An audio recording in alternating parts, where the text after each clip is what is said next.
अपना उत्तराखंड आप देख रहे हैं, आपके साथ मैं हूं चांदनी धवन और बात करते हैं देहरादून से बड़ी खबर मिल रही है। बीजेपी पार्टी नेताओं को सौगात दे सकती है। दायित्वधारियों की दूसरी लिस्ट जल्द जारी हो सकती है।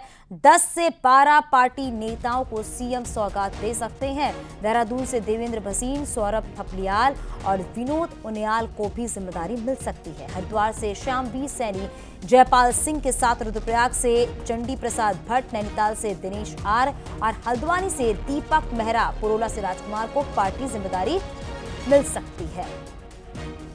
तो ये बड़ी खबर आपको बता रहे हैं। दायित्वधारियों की दूसरी लिस्ट जो है वो जारी होगी।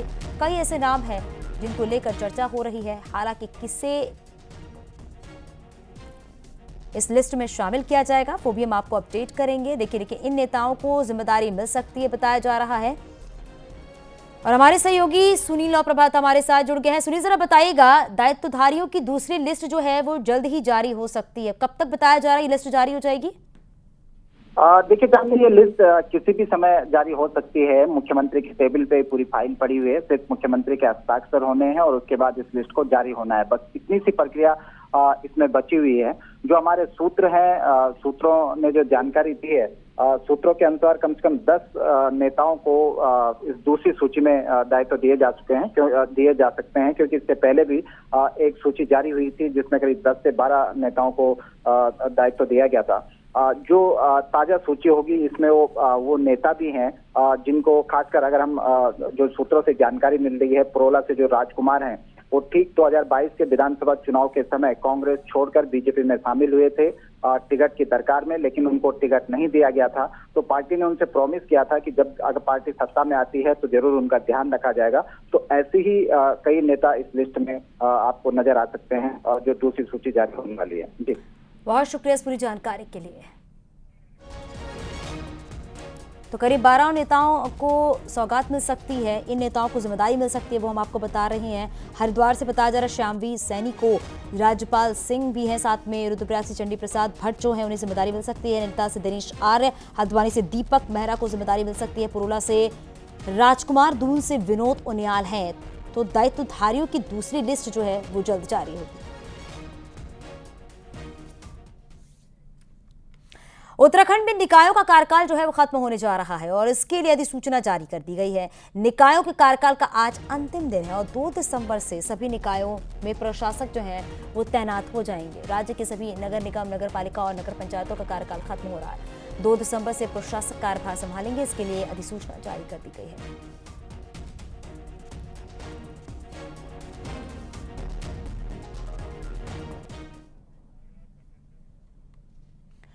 चमोली में नीति घाटी में बीआरओ ने स्टील ब्रिज बनाकर बड़ी उपलब्धता हासिल की है।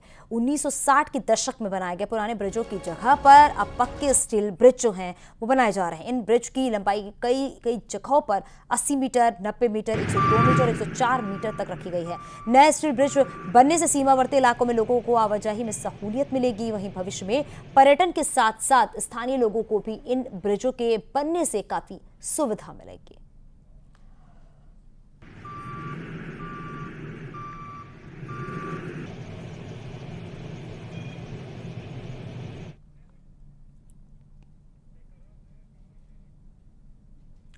ऑस्ट्रेलियन माइनिंग एक्सपर्ट आर्नोल्ड डिक्स, जो कि सिलकियारा टनल रेस्क्यू ऑपरेशन के दौरान पूरे समय मौजूद रहे, उनका एक वीडियो सोशल मीडिया पर वायरल हो रहा है जिसमें रेस्क्यू मिशन पूरा होने के बाद वो स्थानीय लोगों के साथ झूम रहे हैं। आर्नोल्ड रेस्क्यू ऑपरेशन के नायकों में शामिल हैं जो कि स्थानीय बाशिंदों के साथ घुल मिलकर रेस्क्यू को लेकर महत्वपूर्ण इनपुट जो है वो भी जुटाते रहे हैं।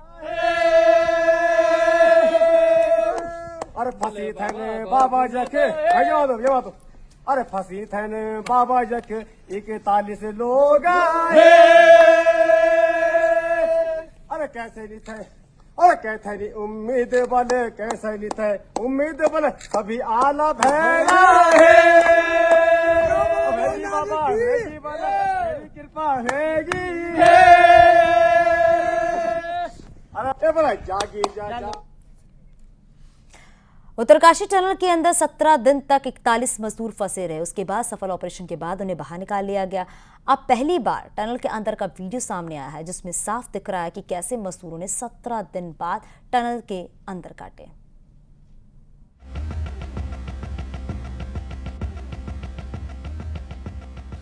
उत्तरकाशी की सिलक्यारा टनल के अंदर बेहद मुश्किल हालात में 41 मजदूरों ने 17 दिन काटे। टनल पूरी तरह से बंद थी और सिर्फ उम्मीद थी कि बाहर निकल जाएंगे। अब टनल के अंदर मजदूरों ने कैसे वो 17 दिन काटे, क्या अंदर हो रहा था, पहली बार उसका वीडियो सामने आया है। टनल के अंदर लाइट्स के इंतजामात काफी अच्छे थे, लिहाजा मजदूरों को अंधेरे को लेकर कोई परेशानी नहीं थी। मजदूरों के लिए पानी भी मौजूद था, साथ ही साथ प्लास्टिक शीट्स थी जिन्हें बिछाया गया था और उन्हें ओढ़ने के काम में भी लाया जा रहा था।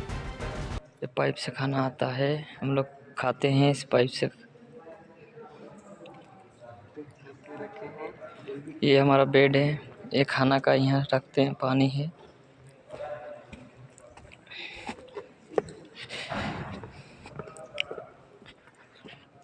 इधर जो मुंह बंद हुआ है, हम लोग फंसे हैं यहाँ पे, अंदर में हैं। 8 दिन हो गए आज मिला के। टनल के अंदर फंसे मजदूर ने ही बताया कि कैसे अचानक टनल बंद होगी और तब वो क्या कर रहे थे। हो गया, फिर से आ रहे थे, उधर से आ रहे थे हम लोग निकलने के लिए छुट्टी का टाइम, तो अचानक बंद हो गया, गिर गया। ये हाइड्रा से आ रहे थे हम लोग, सीढ़ी उड़ी रखे हैं निकलने के लिए पाइप घुसाने से।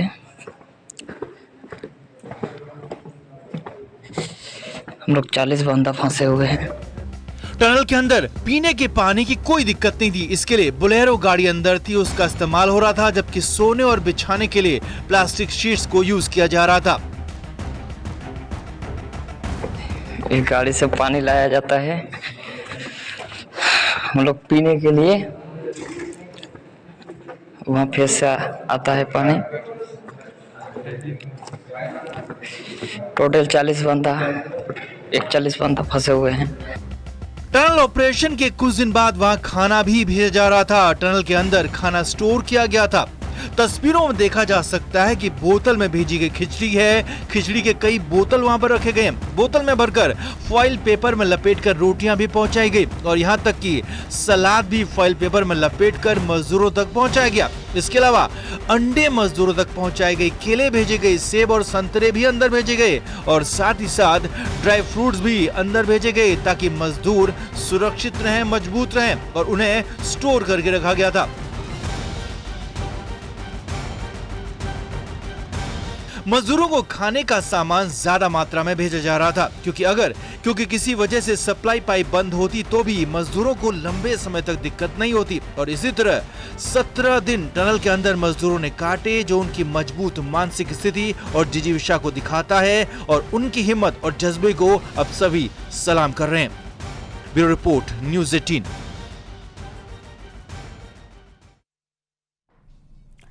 सीएम पुष्कर सिंह धामी कल हल्द्वानी के दौरे पर रहे और यहां उत्तरकाशी के सफल टनल रेस्क्यू के बाद सीएम धामी ने एक रोड शो भी किया। सीएम ने उत्तरकाशी में सिलक्यारा सुरंग के अंदर फंसे सभी 41 श्रमिकों को सफल और सुरक्षित निकाले जाने के बाद हल्द्वानी में रोड शो किया।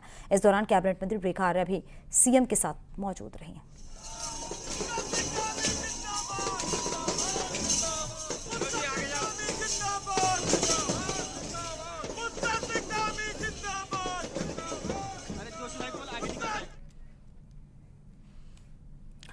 देहरादून में डिजास्टर मैनेजमेंट पर वैश्विक सम्मेलन का आज आखिरी दिन है। 4 दिवसीय सेमिनार के आखिरी दिन केंद्रीय मंत्री किरण रिजिजू और राज्यपाल गुरमीत सिंह शामिल होंगे। सेमिनार में 50 से अधिक देश जो है वो हिस्सा लिया है, जिसमें आपदा को लेकर मंथन किया गया।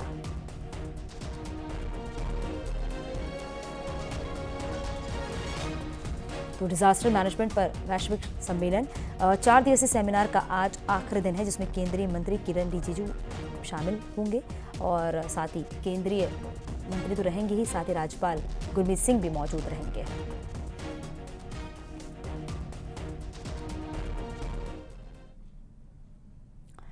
उत्तरकाशी टनल की चर्चा अब देश भर में है। अब इसके बाद से ये बहस भी शुरू हो गई है कि हिमालय में इस तरह के निर्माण कितने जरूरी हैं और कितने खतरनाक।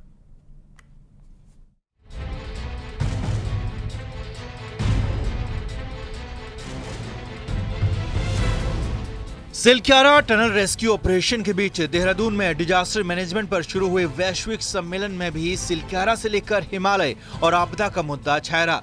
कई एक्सपर्ट्स का मानना था कि हिमालयन रीजन में लैंडस्लाइड जैसी आपदाएं आती रहती हैं, पहाड़ बनते और बिगड़ते रहते हैं, लेकिन हम यहाँ पर इंफ्रास्ट्रक्चर डेवलपमेंट का काम करते हैं तो हिमालय के पर्यावरण को समझते हुए बेहतरीन इंजीनियरिंग के जरिए हम सिलक्यारा जैसी आपदाओं से बच सकते हैं। है कि आपके पास इंजीनियरिंग और टेक्नोलॉजी सॉल्यूशंस हैं कि आप चीजों को अच्छी तरह से कर सकते हैं। बस जैसा मैंने पहले कहा कि आपका एक मॉनिटरिंग मैकेनिज्म होना चाहिए, चीजों को अध्ययन करके काम करना चाहिए, उसकी शायद ज्यादा जरूरत है। ग्लोबल टू लोकल वाला, क्योंकि लोकल कम्युनिटीज का पार्टिसिपेशन, अगर डीआरआर डिजास्टर रिस्क रिडक्शन के लिए लोकल कम्युनिटीज का पार्टिसिपेशन बहुत जरूरी है। तो उसमें भी लद्दाख, अरुणाचल, फ्रांस, दुनिया भर के लोगों का, ऑस्ट्रेलिया, उनका पार्टिसिपेशन रहा है। साइंटिस्ट का कहना था कि रोड इंफ्रा के लिए टनलिंग सुरक्षित माध्यम है। जब टिहरी बांध बना था तब भी लोगों ने आशंकाएं जताई थी, लेकिन पर्यावरण और वहां की परिस्थिति को देखकर संवेदनशील रहना होगा। इकोनॉमी और इकोलॉजी में बैलेंस बनाते हुए आगे बढ़ा जा सकता है कि जब हम जरूरत देख रहे हैं तो हम उसके साथ साथ पर्यावरण और वहां की जो परिस्थितियां हैं उसको भी के प्रति भी हम लोग थोड़ा सा संवेदनशील रहें और उसके अकॉर्डिंग टू इस तरह का डेवलपमेंट करें। आपदा प्रबंधन को लेकर चल रहे इस वैश्विक सम्मेलन में 50 से ज्यादा देश भाग ले रहे हैं। इसमें हेल्थ इमरजेंसी, क्लाइमेट चेंज समेत कई ग्लोबल मुद्दों पर चर्चा हो रही है, लेकिन हिमालय, उसकी चुनौतियां और खास तौर पर सिलक्यारा सेंटर पॉइंट बनी रही। देहरादून से न्यूज़ 18 के लिए सुनील नवप्रभात की रिपोर्ट।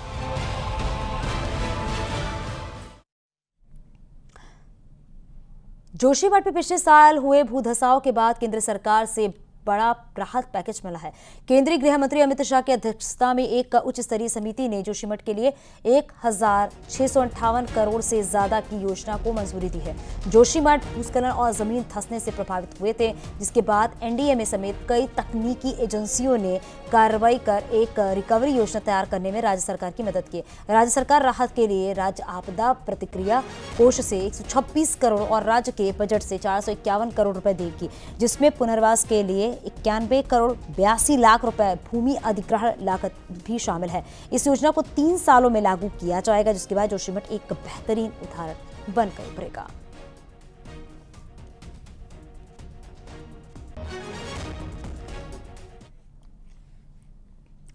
जोशीमठ में भूधसाव की आफत के बाद एशिया की सबसे लंबी रोपवे बंद की गई है। रोपवे कब चालू होगी, इस पर भी अभी संशय बरकरार है। देखिए रिपोर्ट।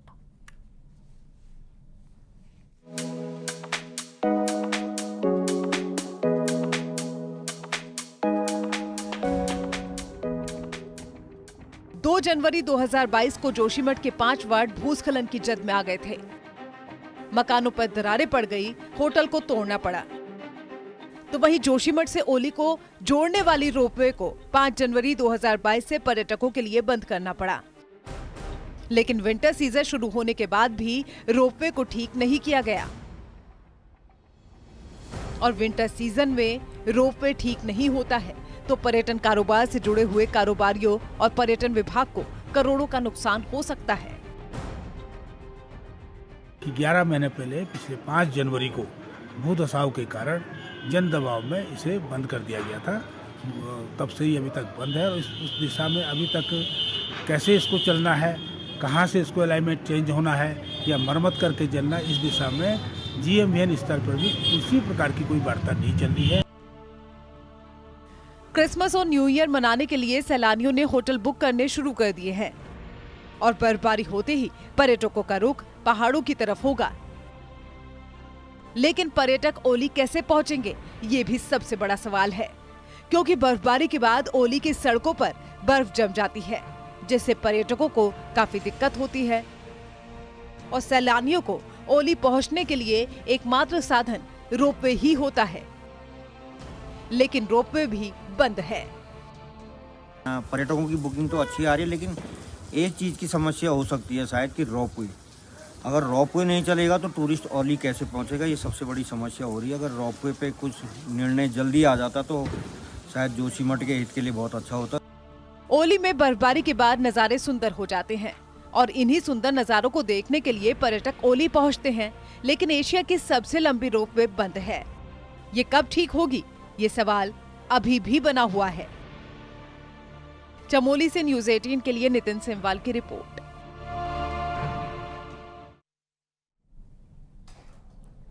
हल्द्वानी में आयोजित ईजा बेड़ी महोत्सव से सीएम पुष्कर सिंह धामी ने राज्य को विकास योजनाओं का तोहफा दिया। सीएम धामी ने राज्य भर में 713 करोड़ की विकास योजनाओं की शुरुआत की। सीएम ने दावा किया है कि इन योजनाओं से राज्य विकास की दिशा में आगे बढ़ेगा।